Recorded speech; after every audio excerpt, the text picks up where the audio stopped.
कराची के इलाके अजीज़ाबाद ब्लॉक 3 में मोबाइल शॉप पर टारगेट किलिंग का वाक़े की सीसीटीवी चैनल 5 न्यूज़ ने हासिल कर ली।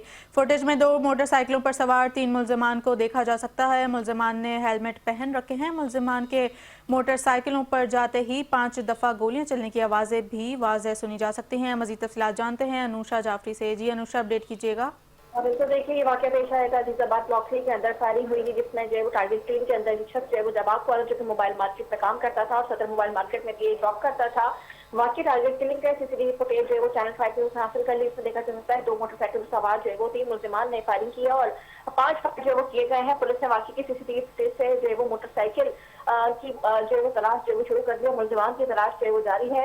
2 मुल्ज़िमान ने हेलमेट जो है वो पहन रखा था, जबकि 2 मोटरसाइकिल टारगेट किलिंग में इस्तेमाल किए। 3 मुल्ज़िमान बताए जा रहे थे। एसएसपी सेंट्रल की जानिब से जो है वो वाक़ई की तहकीकात के लिए जो है वो इन्वेस्टिगेशन जो है वो शुरू करवा दी गई है। जी, तफ़सीलात से आगाह करने का शुक्रिया अनुषा।